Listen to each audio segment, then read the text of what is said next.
dapat ang unang imbestigahin, flood control as flood control is concerned. Dahil hindi lang flood control ang mga katiwalian ng gobyerno. Hindi lang po flood control. Sa susunod, mas marami po ako ilalabas. Flood control, unahin natin sa Region 1, Ilocos Norte. Dahil si Presidente nagsabi, may katiwalaan ang flood control. Ang flood control sa Ilocos Norte,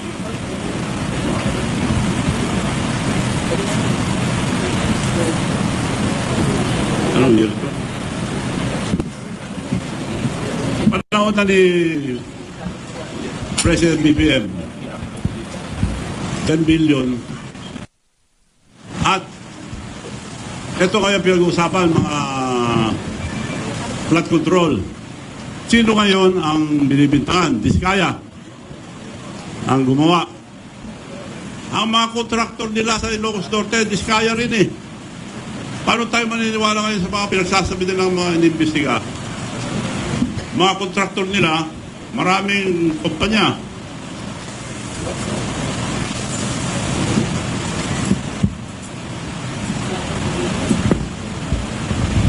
Sa Ilocos Norte lang, St. Matthew General Contractor and Development Corporation, 962 million plus, almost a billion. St. Gerard Construction General Contractor and Development Corporation, 608 billion. Alpha and Omega General Contractor and Development Corporation, St. Timothy Construction Corporation. Apat ito sa Ilocos Norte. Paano nila hindi alam ito? Probinsya niya ito. Paano tayo maniniwala ngayon sa kay Presidente?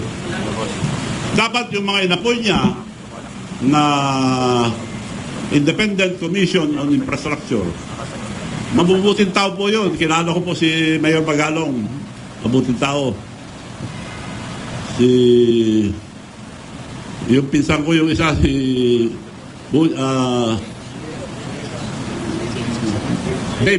Dave Singson. Matino po yun. Kaya nagigiwas. At saka yung maiba siguro matino rin lahat. Para lang i-guide sila. Unahin niyo po ang Ilocos Norte muna. Huwag na tayo lumayo. Dahil yung as far as flood control is concerned, at buong Pilipinas, sino naka-corner? Yung mga Diskaya. Sila ang contractor nila eh. Ba't pala imbestigahan nila muna yun? Nandun na lahat ang kalukuhan. So kung antayin natin ang Senado, mag-ano pa yan eh, tatagal pa. Diretso na lang to. At ang suggestion ko lang, huwag na natin pahirapan ng taong bayan. Yung rally, baka may manggulo pa. Ang pakiusap ko lang, it will be a peaceful revolution about corruption. Ang mga kabataan at mga estudyante ang mag-lead ang revolusyon na ito. This is not for ourselves. This is for the future of our children. Mga kabataan, pabayaan natin sila. Sila mag-lead itong revolusyon para matanggal ang graft and corruption. Ang suggestion ko lang, ewan ko kung papayag sila, huwag na tayo magpunta sa kalye, baka guluhin pa nila.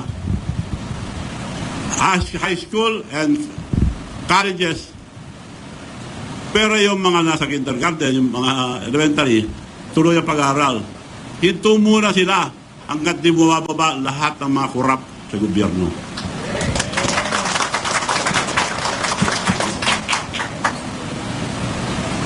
Ngayon, kung ayaw nila mag-resign, sila nagpapahirap sa mga estudyante.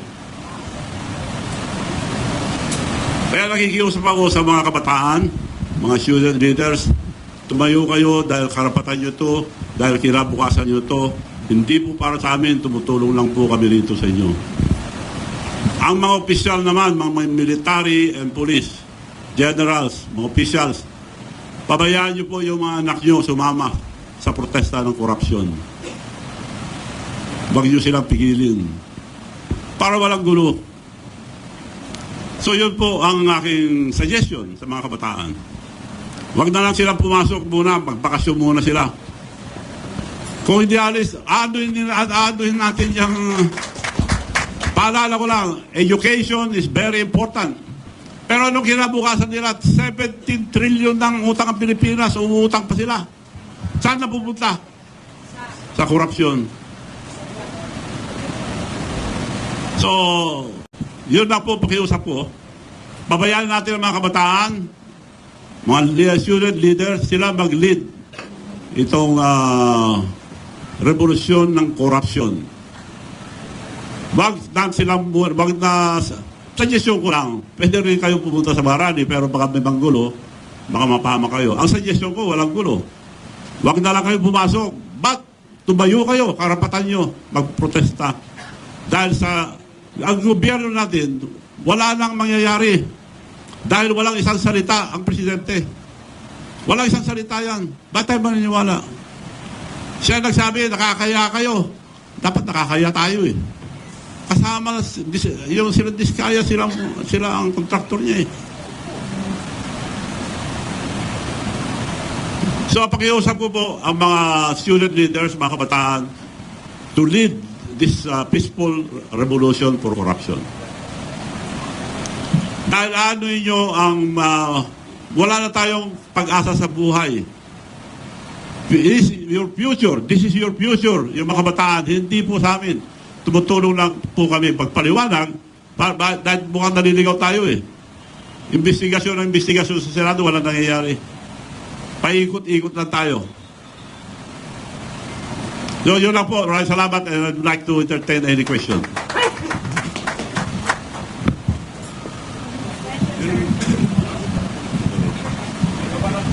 Meron pong microphone dyan sa... Ayun po. Hello. Very quickly, Governor Manong. We pump in, OFWs are 10 million outside of this country. And then, they pump in 33 billion US dollars in this country. Nagagalit na sila at talagang gusto na nilang magwala din kasi they work their butt out to provide for their families. Ang tanong, if they stop remittances, ano mangyayari dito sa Pilipinas? 33 billion US dollars ang pinapump in nila every year. It could be more.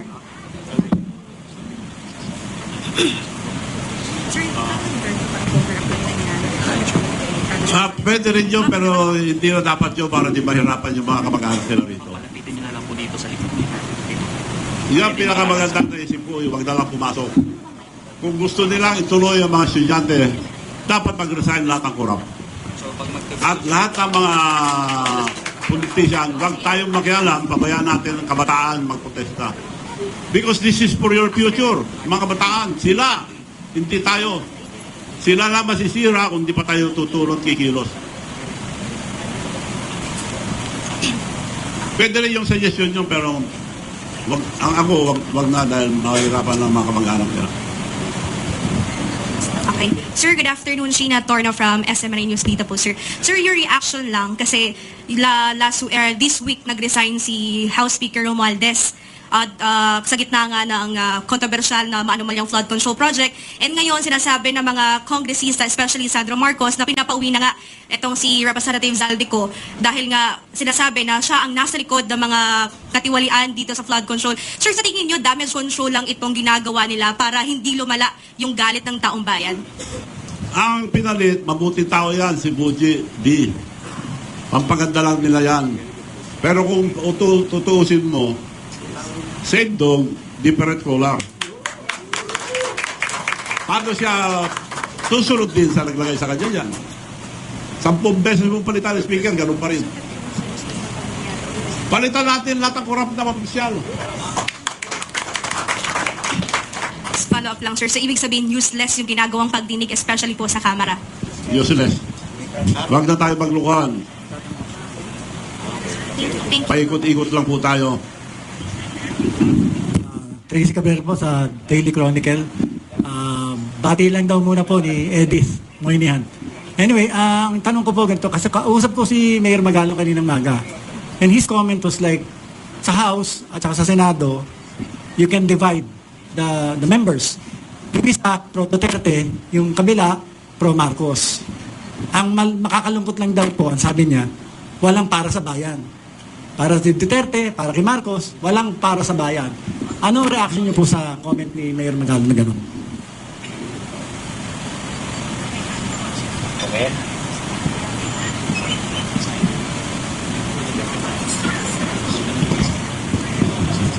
Well, this is the time to cross party line. Sama-sama muna tayo lahat. Tanggalin muna natin mga korap. Kasi yung mga ibang nagpuprotesta dyan, may ambisyon din eh. So, pabayaan natin ang mga kabataan muna. That's true. Divided dyan dahil may kanya-kanyang grupo.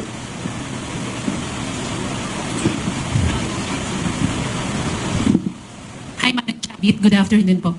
Ang question ko po, I'm Janice Navidov po from Bulgar. Ang question ko po, yung sinabi niyo earlier na walang isang salita ang ating Pangulo. Pwede po bang malaman kung saan po, saan po yung pinaghuhugutan niyo ng statement po niyo na yan? Sample. Saan po nanggagaling yung statement niyo na walang isang salita ang ating Pangulo? Ayaw ko impeachment, sabi niya. Pumirma yung anak niya una ng impeachment. Madalian niyo yung impeachment. Presidente siya, dapat sinusunod ng mga congressman. Puro tao nila eh. Majority. Ganun ba isang salita? Oh, nakakaya kayo. Eh sila na may diferensya sa probinsya niya eh. Sinong kausap yung mga contractor doon? Sino mga official doon? Ang mayor dati doon, si Mayor yung pinsan nila, Michael Kion. Tinanggal nila. Nung una, pinalabanan nila, mabuti na lalo. Pinalabanan ulit nila ng kontraktor. Ngayon, yung nakaupong mayor ngayon sa Lawag, sila ang kontraktor. May picture sila, tinataas pa ni BBM sa si Sandro yung kontraktor nila, bagong mayor. Ito, galing sa Rappler to, hindi galing sa akin. Oh. Nakataas ang kamay yung kontraktor nila.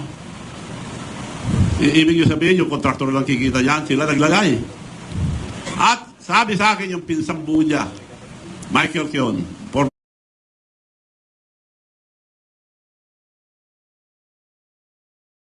mayor. Nung ikampanya ko si Marcos, BBM, Manong, you know the Marcoses, they will just use you. Hindi ako baniwala noon, totoo pala. Eh, kako nga, may Alzheimer pala eh. Nakalimutan lang kami. So, mismong pinsan niya nagsabi, they will just use you, Manong, nagpapagod ka raw, sabi sa akin. Totoo nga. Sumama ako dahil maganda yung plataforma. Pagkakaisa, kailangan sama-sama tayo lahat sa kaunlaran. Ano nangyayari ngayon? Agad. Ibig sabihin po ba nung